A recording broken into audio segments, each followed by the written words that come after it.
Bonjour à tous et bienvenue dans le 5 minutes de la clinique du coureur.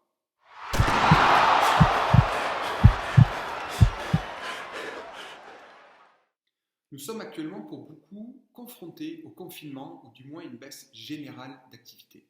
Ce que je vous propose aujourd'hui, c'est qu'on discute de prise de décision et pourquoi pas de hiérarchiser les actions à réaliser dans votre journée. Si comme moi vous avez tendance à procrastiner, la matrice d'Eisenhower peut être un outil excellent pour hiérarchiser et améliorer votre productivité. Selon la légende, Dwight Eisenhower, qui était le 34e président des États-Unis, était extrêmement productif uniquement par le fait qu'il respectait sa matrice. Pour réaliser la matrice d'Eisenhower, rien de plus simple. Sur une feuille blanche, tracez deux traits, un trait horizontal et un trait vertical. Ceci vous fait donc apparaître 4 cadrans. La colonne de gauche correspond aux tâches qui sont urgentes. La colonne de droite correspond aux tâches qui ne sont pas urgentes. La ligne du haut correspond à ce qui est important. La ligne du bas correspond à ce qui n'est pas important. Le cadran A, en haut à gauche, correspond à ce qui est urgent et important. Pour vous donner un exemple personnel, lors du début du confinement, il m'a été nécessaire de réaliser des tâches urgentes et importantes comme annuler le planning et consulter mes patients, vérifier s'il était possible de suspendre les prélèvements sociaux obligatoires et les cotisations retraite, contacter ma banque pour arrêter les prélèvements des prêts.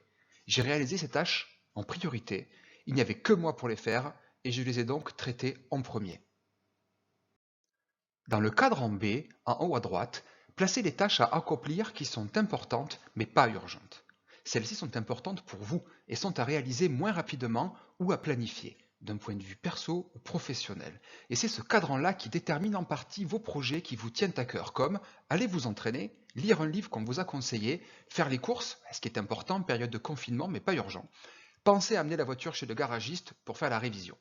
Plus vous arriverez à passer du temps et à effectuer les tâches de ce cadran, et plus vous pourrez vous épanouir. Mais il faudra d'abord vider les actions à accomplir dans le cadran A. Le cadran C correspond aux tâches qui sont urgentes mais pas importantes. Celles-ci peuvent donc attendre ou être déléguées. Il ne faut pas hésiter quand c'est possible à demander de l'aide à quelqu'un ou déléguer cette tâche pour pouvoir vous libérer du temps, en priorité pour pouvoir finir les tâches du cadran B. Le cadran D, en bas à droite, correspond aux tâches qui ne sont pas importantes et pas urgentes. Ce sont donc des tâches inutiles. Il ne faut ni les faire vous-même, ni les déléguer. Il faut accepter de laisser tomber tout simplement ces tâches-là. Cette matrice d'Eisenhower peut se faire n'importe où et n'importe quand tant que vous avez une feuille blanche et un stylo à portée de main. Testez-la et apprivoisez-la. Ou si vous faites partie des geeks, téléchargez des applications de gestion des tâches à accomplir. N'hésitez pas à nous faire des retours dans les commentaires et à bientôt.